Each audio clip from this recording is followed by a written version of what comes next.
Good morning, good afternoon, good evening. Welcome to this wonderful panel of distinguished experts on Zero Trust. Today, you have actually a really interesting group that's going to talk about understanding, communicating, and delivering the business value of Zero Trust. To give you some perspective, understanding business priorities and getting support of the business is critical success factor for most Zero Trust initiatives, but it's one that security professionals often struggle with. We're going to take and talk about what our experiences are and how you can make the business value of Zero Trust the center point of your conversations. The CSA has been real keen on this topic. It's something that we have been working on. Everybody on this panel has kind of talked about it. Before I get any further, my name is Chris Steffen. I am the co-chair and co-lead of the Zero Trust Working Group for the Cloud Security Alliance. Today, I have Rob, Sue, and Jonathan with me. They're going to introduce themselves. But again, I think you're really in for a great panel and a great conversation. I hope to only keep you here for about 6.5 hours if we really got to talk as much as we wanted to. With that, we're going to try to keep it closer to 45 minutes and see where we end up. So with that, I'll pass it along for introductions. Rob, why don't you start us with an introduction, who you're working for, and what your interest in talking here today is. Appreciate it, Chris. It's a pleasure to be here. I'm excited to talk about today's subject. So I'm Rob LeMagner-Reiter. I'm currently the Vice President of Information Security and Compliance at Huddle, where I'm helping the organization build, refine, and mature its security program. And of course, we're doing it aligned to a Zero Trust methodology. Been in the security space for nearly 18 years. And this is the third program I've had the pleasure of building and refining a practice, and the second program in which I've been able to overhaul based on Zero Trust strategies. So all security compliance reports up to me. So I'm looking forward to providing some lessons learned so that our audience can take those and go forth and leverage them the best way they can. Hi, everyone. I'm Sue Bergamo, long-term CIO and CISO. I'm now an executive advisor for BTE Partners. I'll let the cat out of the bag since I've been on this working group with Chris and crew for the better part of this year. I don't believe in Zero Trust, and we'll talk about why today. Boo! And that's great. And like I said, I can tell you from our pre-conversation, this is going to be an interesting panel. I promise you that, if nothing else. So, Jonathan, please wrap up and give an introduction, please. Hello, my name is Jonathan Flack. I work for one of the Dayton, Ohio area defense contractors. I'm a named resource at the U.S. Air Force Research Lab, where I'm the principal architect for the cloud environments that are used for both our allied partners and our partners in the defense industrial base and academia to collaborate on the development of all things relating to defense with our Air Force. Awesome, thank you. So let's get right into it. Let's start with talking about Zero Trust. Is it a buzzword? And I gave Sue a boo already. I really don't mean that. That's actually a very common belief in the grand scheme. But let's start out with defining it and try to understand why this is interesting to you and your organization. Rob, you've been doing this for a while. Give me, your 30-second pitch as to what this Zero Trust thing is. Well, I'm going to steal and give credit to my buddy, John Kindervog, fellow Nebraskan, by the way, so that's a story for another time. He mentioned in the past that the most dangerous thing about the word trust is that it's a human emotion, right, that we've injected into business processes. And so by that nature, trust is both a vulnerability and an exploit at the same time. So that's an interesting paradigm we have ourselves in. Zero Trust comes into play because for most organizations that are dealing with resource scarcity, which I would argue is the majority of security programs, it's the only strategy that's designed to truly be financially aligned, help mitigate the impact of a data breach, because it allows you to focus your maturity efforts on what the controllables are, right? One of the biggest pet peeves I have is the word attack surface. Zero Trust helps you guide your efforts to what you can control, and by virtue, the most critical assets in your organization, focus your protection to that protect surface. That's why I love Zero Trust so much, and how I've approached it, and why I think it's such a valuable business enablement tool. Jonathan, you have a unique approach doing the government work that you do. Talk to me about that approach to zero trust. How is it defined there? How is that different from Rob's definition? Well, in particularly in the defense or federal space where you have sensitive information, one of the tendencies across organizations is to overclassify data, and that leads to a tremendous amount of friction across the enterprise. And one of the things that Zero Trust allows us to do is to collapse the enforcement of policy down to, as was mentioned earlier, the things that we're protecting, as opposed to moving that policy enforcement further up the stack. In doing so, we're able to say yes to the users when they request access to resources and data more frequently, because we have a better idea of the context in which that request is being presented.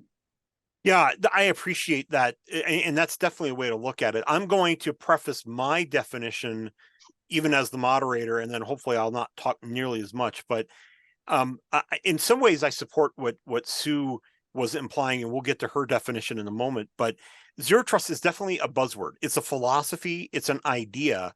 And without taking and getting specifically into the mechanics of the definition, the way that I always take and have this business value conversation, especially from a tinfoil hat perspective, even if it is a buzzword, use that opportunity to use the buzzword du jour and talk to your executive teams. Likely they've heard about it. They want to understand more about it. And you don't need to take and get into the deep dive, super duper, 10-foot level of how security is going to be implemented with zero trust. They're looking for 100,000-foot view. And I think that when you look at the various pieces that make up zero trust, the various things that an organization of really any size, and we'll obviously talk about that a little bit more later too, but when you start taking and talking about those things, is things that companies are organically doing. When you apply that wrapper, you're giving yourself an opportunity to express an opinion and share knowledge with a team that may not have that security background. Take that advantage, define zero trust, how it best fits into your environment, understanding some of the basic concepts. Now, I say all that. Sue, share with me why zero trust doesn't exist. Well, it is a buzzword, but I agree with what you were just saying, Chris. It really is a concept. So when we first started the working group, I continued to hammer, what's the definition? And we said early on, it wasn't a control, it wasn't a process, it wasn't a vendor product. It's not a methodology, it's not a framework. It is, though, a set of principles. And it is a concept that you absolutely can wrap around your program. So how I look at zero trust is something that should be mentioned, but not, I'm going to say, gravitated to. And let me explain what I mean by that. When you're speaking to a group of executives about how to approach your cybersecurity program, it needs to be tangible. And so in this case, because it isn't, you're going to spend a lot of cycles, this is my belief, that trying to define something that really you're not going to certify in, you're not going to get a badge in, you're not going to be able to really tell people exactly what to do. But if you have a good program that you're implementing, zero trust is definitely a principle that should be running through its entire body. And in that case, I will say that, zero trust is a part of a program, but it is not the program that you should be spending your cycles on. Yeah, and that's totally fair, right? I mean, so I'll say this to kind of go off of what you were saying. There are likely vendors, you go to any of the big security conferences, and we've all been to them in one form or another, and they are at their booths offering you zero trust in a box. You should steer clear of those organizations. There is no such thing. I promise you, no matter what they promise you through whatever vaporware that they're trying to sell, there is no such thing as an all-in-one solution to zero trust. It just doesn't exist. It is a very wide schema that encompasses identity, applications, data, programs, people, so on and so forth. And once you understand that it includes all those things, you'll find out very quickly that there is no such thing as zero trust in a box. So I understand how they want to market it that way. What I am trying to share with you is use the resources from the CSA, use them from anybody else, and gain an understanding and a better picture of what zero trust means to you, how you can implement it within your environment, and use it to complement what you're trying to do already. Use it as a force driver to better improve the security of your organization. If it's a buzzword, fine. If great. I mean, who cares? If it's not a buzzword, great, that's fine too. Then you're taking and implementing these principles. Maybe you have a vendor requirement to do it. Maybe you're trying to get on a Schedule A with the government. Maybe whatever the reason is, but use it as a method of improving your security.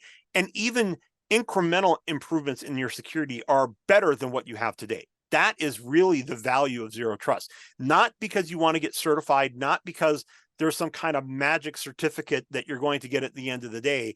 It's because taking and implementing these best practices gets you incrementally better in security the more mature that you get with each of these processes. Does anybody disagree with any of that? Does anybody have any comments on that? I would say that one of the things that's most frustrating as a professional operating in this space is that there are so many vendors out there trying to sell enterprises solutions that are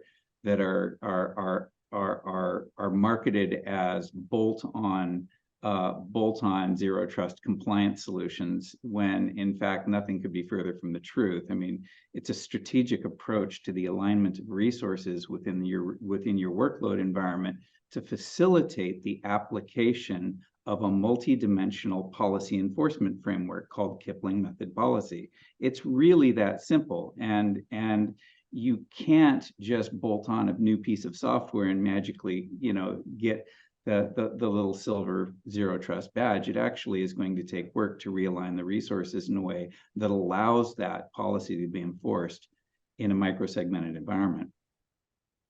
I couldn't agree with you more. That's exactly right.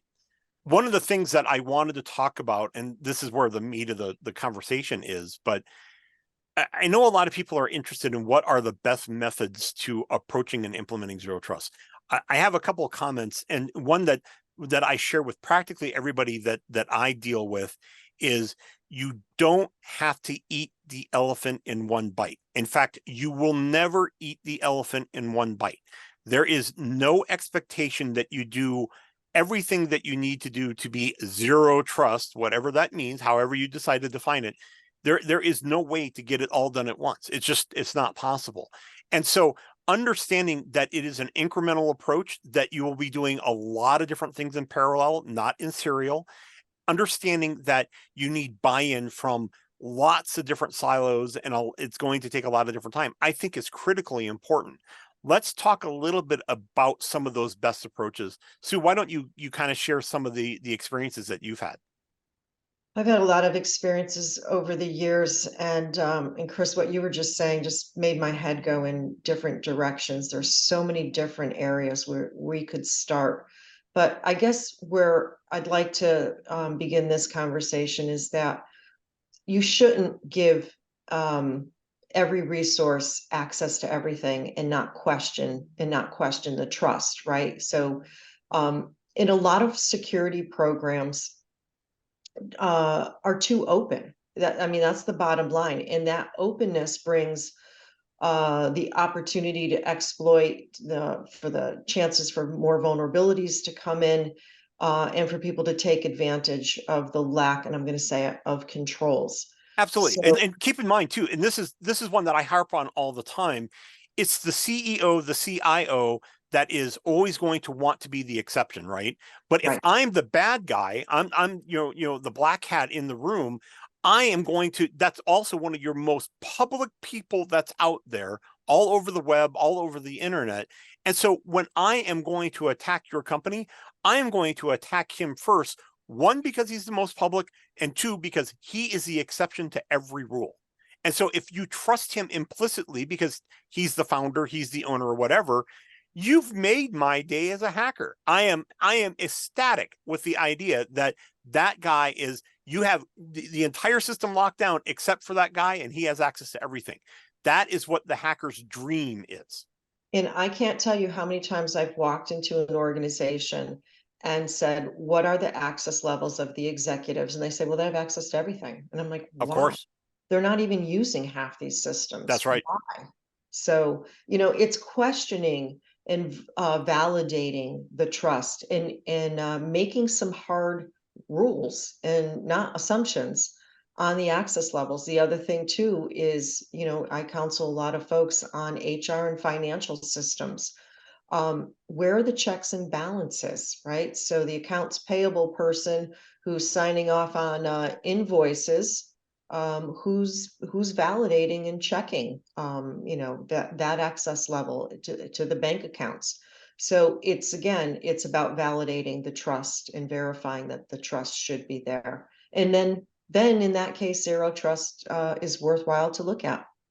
Yeah, I would agree with Sue in that, and the other thing that this provides an opportunity for is to understand where those things that you need to protect in your environment might align with different governance models, because the unique nature of zero trust and it's your ability to apply authorization rules using context allows us to align policy enforcement with the governance for, say, like PII, CUI data, ITAR data, whatever data, that HIPAA data, whatever you're protecting, you can align controls more precisely to that governance model and use context. You might have a COO at a pharmaceutical company who has access to a lot of HIPAA data, right? But maybe when they're off, they can log into those systems from their personal laptop, but they also have the ability to log into those systems from a company protected laptop that's fully device encrypted. The context, the access context, knowing which device that user is on when they try to access that data gives you the ability to apply access policy in a different way depending on that context. And I think that's one of the most important things that you do when starting out is understand where your governance boundaries are and try to build controls that align with those. Rob, you're the CISO in the room. What's been your experience about, the best approaches and so on and so forth? When we're working on how we implement and refine our strategy, I have many different flavors and twists on the same conversation. So when we're securing financial support from the CFO or capacity support from the CTO and his engineering teams, we never talk about the words zero trust and refining our maturity. We're talking about terms like efficiency and working through how security can continue to eliminate its impression of a cost center. If I'm able to increase the velocity of my engineering or my product teams or my operations teams from being able to operate because my team on the back end is approaching our control methodologies and approaching our governance frameworks with zero trust guided principles, right? That efficiency is going to flow through to the bottom line. That's where the unique balance and business benefits come from. So when let me stop you right there. So this is a takeaway that is incredibly important that people need to understand. And that is, if you are a security leader and you don't speak business, if you don't speak in terms that the other people in your organization, business leaders can understand, and you're speaking only gobbledygook TCP/IP acronyms that nobody else in that room might understand, you are not going to be successful. When you are a successful CISO, you are a business leader, not a technology leader. And I cannot stress that enough. That is exactly, and I'm not trying to put words in Rob's mouth, but that's exactly what he's implying here. Is that true, Rob? Yeah, absolutely. And you have to take it even to a more deliberate and intentional level that every member of your senior leadership team, your executive team, or your board, every individual has a different thinking, thought, listening, and communication preference. So you will have to continue to adapt and tailor that message. You're going to be having the same conversations dozens and dozens of times just to maintain alignment. So everybody is understanding of the direction, trajectory of how you're investing your security and compliance budget. So I carry conversations that talk about devaluation or cyber value at risk, right? So the range of potential losses attributed to cyber activities, all the way through how I'm supporting customer deals, all the way through how we're supporting cyber insurance, renewals and premiums, all the benefits that we talk about of adopting a zero trust strategy. You have to translate those into what matters and answer the why should I care from all of your executive partners and their teams. And then at the same time, partner with your next level of leadership and the stakeholders on the technical side to be able to interpret and adopt and implement the zero trust aligned control. So again, it's a very simple concept, but the actual implementation can seem a bit daunting if you don't break it down. So I'm glad you mentioned earlier, breaking that elephant apart, eating it in consumable chunks. The last piece I would say is not everybody has to go to maturity level 5 on a zero trust scale. It's very context driven on what type of information you're trying to protect, which is where the risk flavors come into play. That some workflows, some protect surfaces might have a desired target at maturity level 1 or 2. Others might have a higher level that you're seeking that'll take a much longer and deliberate roadmap to get there. So it's all on context. Not everything has to be carte blanche. Everything's adopted to the strongest maturity posture. Yeah, and I want to echo what you're saying too. There is really something to be said about nobody has to be perfect all at once. And I promise you, there is nobody, and I mean nobody, that is at a level 5 maturity across the board when it comes to zero trust. Everybody is shades of gray when it's all done and said and done. And you are starting with a shade of gray. And I mention that specifically because you're not starting at ground zero. Nobody is starting at a 0. Let's say that you're going from 0 to 100, with 100 being peak zero trust, whatever the hell that actually means. But you're at peak zero trust, you're mature across the board, whatever the case may be. Nobody's at 100. Absolutely nobody is at 100. But quite frankly, nobody's probably at 0 either. And because you already have controls in place, even if they're the most basic of basic controls, that you have a security plan, that you've actually even heard of what identity management is, you're using Active Directory, let's even say something as simple as that, you likely already are doing some level of something that applies to what you're looking for in zero trust. Take from there, figure out, as Rob mentioned, what maturity level you're looking to get to, and then build off of that maturity level to get to the next step, whatever you deem is necessary. You may decide that you never wanted to be at level 100, if that's what we're talking about, because your company doesn't need that. It doesn't have any, it doesn't bring the amount of value compared to the amount of effort that you would have to do. So dismiss that right away. Figure out where you need to be in that maturity level. Figure out what you need to do to be able to get there. And quite bluntly, you got to figure out where you are, figure out what you need to do, and then start the process of getting there. I think that's always really, really important when you're talking about implementing zero trust. Rob, you also mentioned, and I want to get Jonathan's view on this. Jonathan, you have a really interesting view and perspective when it comes to communicating zero trust, just because, again, the government contracts that you end up working with. Talk to me about some of the best ways. We already talked about, some of the different approaches that you need to have with the executive team, but talk to me in general. What are some of the best way to communicate the benefits of zero trust? Well, I think the very first thing that anybody should do when they're walking into an environment where people want to address the zero trust elephant in the room is to go to all of the leadership across an organization. You're going to have people throughout the organization who own certain parts of your technical ecosystem, and you want to understand where the friction is in that system right out of the gate, and including, and by the way, including parts of the organization that you're not even thinking about, right? Where you automatically start thinking about things like, the IT and security and maybe even operations, but you have HR, you have finance, you have sales and marketing. These parts are a lot of times are kind of dismissed, and don't, because those are actually critical paths. More to the point, when you're communicating in general, if you don't communicate to, let's pick on the HR director, if you're not taking and communicating to the HR director, there's a good chance that you are going to fail with your overall journey. It's exactly the point. You have, it could take a week or more to onboard new personnel, and that's a point of friction, and you need to understand why those frictions exist, and use use the desire to transform an organization into a more zero trust like model to optimize each of those pain points to reduce the friction there. Usually, in my experience, the friction is a result of, again, over enforcing access too high in the stack.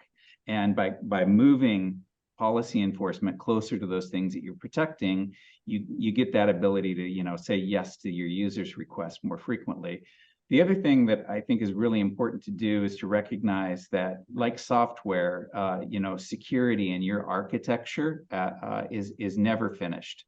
There's a lot of talk about site reliability engineering, the shift from IT ops to site reliability engineering, and Zero Trust provides a kind of a unique opportunity because you're going to be dealing with the physical architecture, the realignment of resources within your ecosystem to set up a situation from a business process and management perspective where those site reliability engineers, those IT operations people, your DevOps folks can live in a shared responsibility and shared outcomes model with your security operations team. And in a lot of businesses that I've worked with, both as a consultant and in DoD, site reliability engineering, IT ops, that's all siloed from security operations. And by creating an environment where you have effective feedback loops between your operations and development teams and the people who are securing that and monitoring that,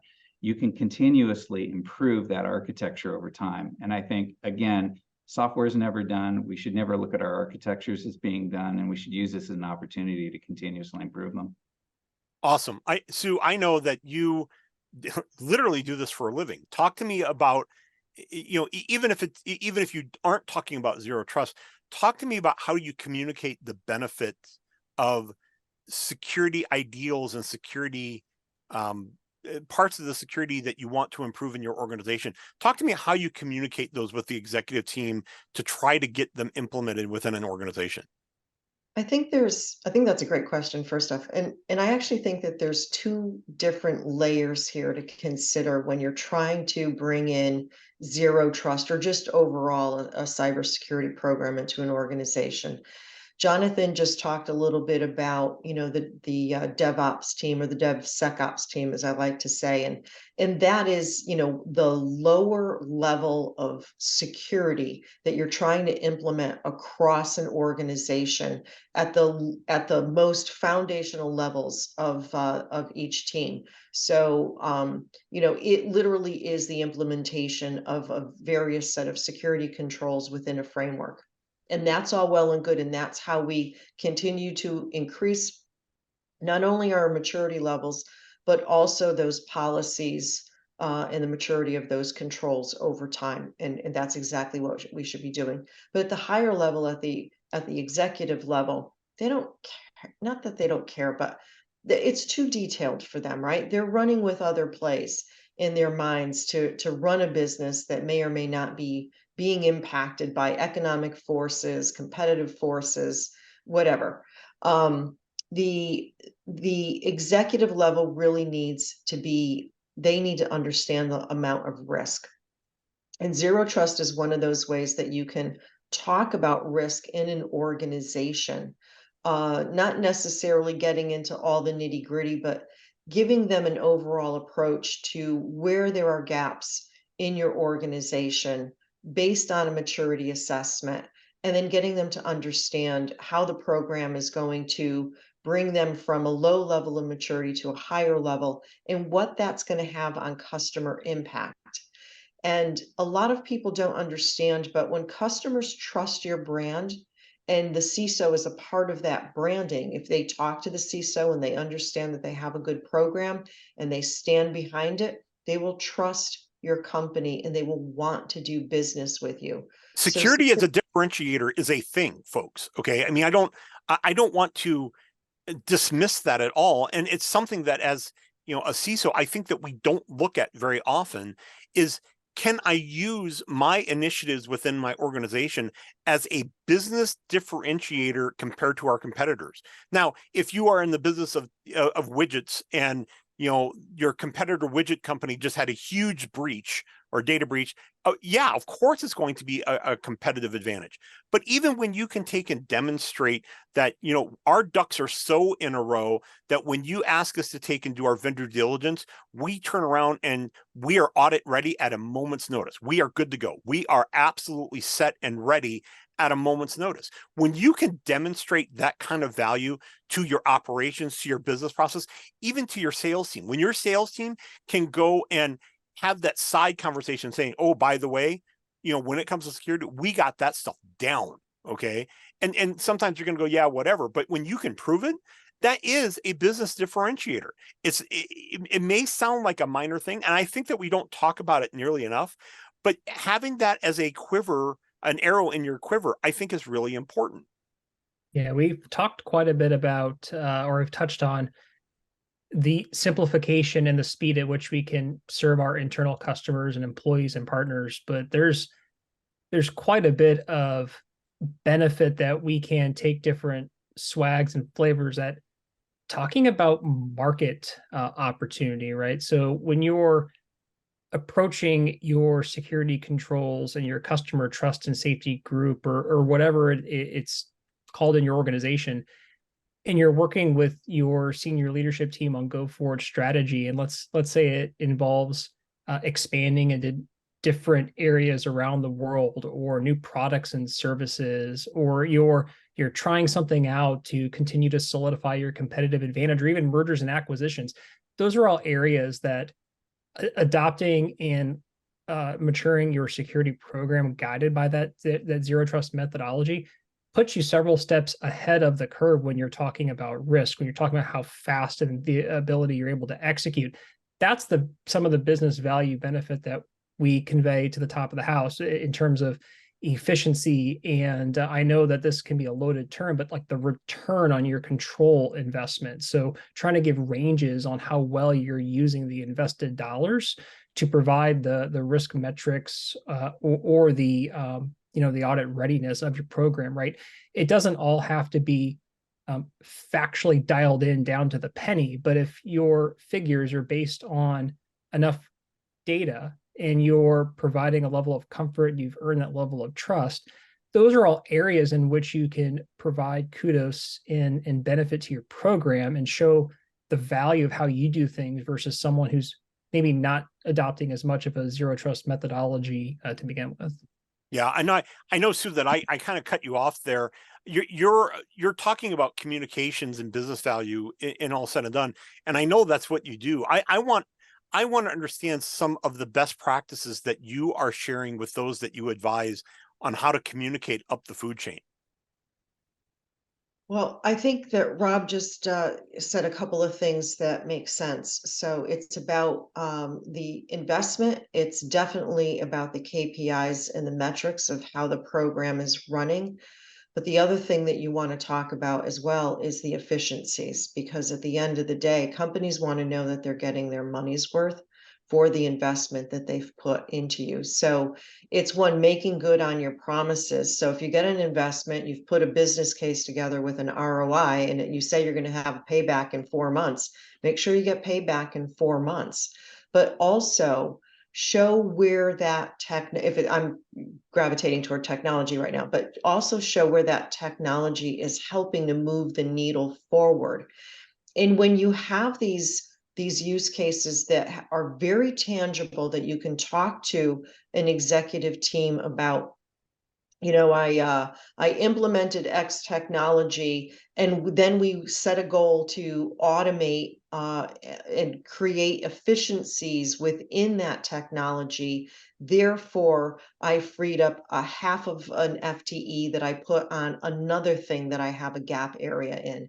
And now you're showing that improvement in your organization, and that's music to an executive's ears. The last thing that they want to hear from a CISO is, hey, I know you just gave me $250,000 for this product, but I need another million because, so go and do your homework, do your assessments, understand your gaps, but also understand or have, make the case of where you're going to get those improvements and save costs.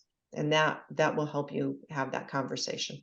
Absolutely. The business alignment and being able to demonstrate business value is critical. And it's not the easy button, right? I mean, when you have a business mindset in your security organization instead of maybe a compliance mindset or whatever have you, or just a raw security mindset, you're immediately bringing additional knowledge and value to an organization, and maybe it's not tangible, but over time they will come to trust that you are working for the business, not for the specific silo, the security technology silo that you represent. And once you have that ability to do that, you can demonstrate bringing business value. That's where I want to take and leave today. We have about 10 minutes left. I want to talk to each of you about if there's a couple of different points or ideas that you have that you want the listeners to take away as to how to deliver specific business values from Zero Trust. What are some of those things that you've had in your experience? Jonathan, we'll start with you. What are some of those that you have seen that bring the most value to the organization, to the business? Well, I think just the opportunity that you have to create this shared responsibility model within your own organization between your operations teams and your security staff is probably where you're going to realize the biggest benefit. Like we like to talk about dwell time when an organization is breached. And I think we should think about risk having dwell time and environment. And most of the risk tends to enter your environment via your supply chain. It can be a piece of software that you buy and use across the entire organization. And that risk can be persistent in your organization for months and months and months and months. I think one of the things that happens when you create this shared responsibility model through the transformation to a more zero trust centric model is that your operations folks begin to take a look at that risk and how it enters the ecosystem and how long it persists and how it complicates the life of your security operations folks. And so by taking this opportunity, sharing that risk across those two parts of the organization, you end up with tremendous efficiencies. Yeah, we talk about how your SOC is overwhelmed, they're suffering from signal fatigue or from alert fatigue. What if we just look at taking away some of that risk at the front end by offloading a lot of it at the operations side? And that's really one of the biggest benefits that I've seen is by refocusing the organization into a more shared responsibility kind of model, shared outcome. We get tremendous benefit across the entire organization. Nobody has money to staff their SOC effectively today, but you can solve that problem at the front end. And I think it eliminates risk across the entire enterprise. That's awesome. Sue, some thoughts? Yeah, I've had the opportunity to work both as an influencer with the engineering team, product engineering teams, as well as inside the product engineering teams. And I have found that work, and even as an executive advisor, I work a lot with C-levels and engineering leads. You can actually find opportunities to bring in a zero trust product or feature that gives them a little opportunity to increase their own sales. And you can do that. You don't have to be an outside consultant. You can do that as a person sitting in a company as a full-time resource. Look at your pen tests of the platform and find ways to create new product features that will help the customers trust your brand. It doesn't always have to be about the breach. You can actually look inward and work with the engineering teams to make suggestions for improvements. And you'll be a hero with the CEO if you increase sales. Absolutely. Again, if you can be a business driver that increases revenue and not a cost center, you are the hero. There really isn't any other way to say that. Rob, I know that you've had some of these experiences too. Talk to me. You already mentioned business value a little bit. Talk to me a little bit about how you've seen bringing business value and how you've had success doing that. One of the most tangible examples is building on what Jonathan and Sue were talking about. So let's focus on an example with a modern DevOps team or DevSecOps team, right? each sprint, for example, has a fixed cost, and your organization can spend that on enhancements. They can spend that on defect resolution. They can spend that on hopefully things that are going to be furthering your capabilities, your competitive advantage, and shipping out product to customers. I show value by, as Jonathan mentioned, I'm shifting my functional and non-functional requirements so far left in the process and codifying them in the automated builds. I'm making it easy for teams to know immediately if they're within the guardrails that we've established, because if I can eliminate the buildup of security technical debt, and if I can eliminate the downstream effects of my team getting involved, that's money back to the business, because they can spend more time in cycles developing enhancements, working on customer defects. Like, that's where you show the value, right? 100%. Yeah. Yep. And each organization already has rough swags and how much time, money, and effort each sprint takes. And you can run some rough calculations on the business value that your team is trying to deliver by giving the organization essentially back cycles, because you've avoided all of the, quote unquote, old ways of doing security, right? Of big queues and tickets and injecting yourself. Those are some easy, tangible ways, but that's also the most difficult part of the job, because you have to understand the business better than itself and how they're developing products to be able to convert those requirements. And I think that's where a lot of us get hung up. There is no easy button. And this is before you start applying a zero trust minded, like, maturity process to that. And so it just takes some patience, takes some humility, but it also takes positive stubbornness and just an incessant need to wanting to further the business and foster those relationships. There's a lot of things that don't get discussed very often, but it's very important to truly being successful and moving the needle, because that's the way you're going to show that you're a good steward of company resources, and actually going to give you more credibility when you go back and request some sort of funding. 100% absolutely the truth. So we're coming up on the end here. I wanted to give everybody about 30 seconds to share a closing thought. Jonathan, we'll start with you.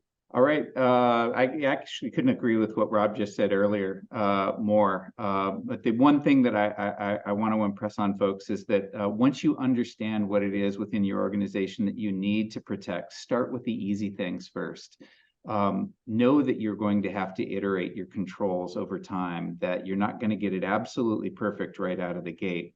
Start small, build on that, use your mistakes to inform your decision process, moving on to things of higher complexity and higher sensitivity, and treat the early protect surfaces as a kind of financial debt that you on a high interest credit card that you're going to want to go back and pay off over time. Your security health is a lot like your personal financial health, and you're going to want to go back, revisit it, and pay that debt off over time. We incur debt every day in this world, technical debt, and you have to have a program within your organization to go back over time and pay it off. That's awesome. Rob, any closing thoughts from you? Be realistic about what you're setting out to achieve. I think that as a whole, our industry needs to be comfortable with thinking about the term failure, but not avoiding the word failure, because it's not failure. It's just being cognizant that all business improvements are a little bit of trial and error, and you're never going to get it right the first time. And that's okay. What to keep in mind is the end goal, and just stay focused. That's awesome. Sue, any last thoughts? I would just say, don't overthink zero trust. You're probably setting down a course, continue setting down that course, and you'll figure out where to interweave zero trust into your overall program. Yeah, I couldn't agree more. Our friend, Mr. Kindervog, would tell you that we're all making this way too complicated. We likely are. And again, do some self-examination, do some understanding of where you are in your journey. Understand that you don't have to do it all at once, and align your security practice with business goals. I know all those things sound really, really basic, but that really is as basic as Zero Trust is. And once you've understood that you can take and make those alignments and bring that kind of value to your business, then as Sue mentioned, you are the hero, right? You literally become a value add, not a cost center to the overall business. With that, I thank our panelists, Sue, Jonathan, and Rob. They're all available on LinkedIn. You can find us all there. I'm available on LinkedIn. Please join with us there. We always happy to continue the conversation. I answer those kind of comments all the time. And again, thank you for attending our panel today, and have a great rest of the conference.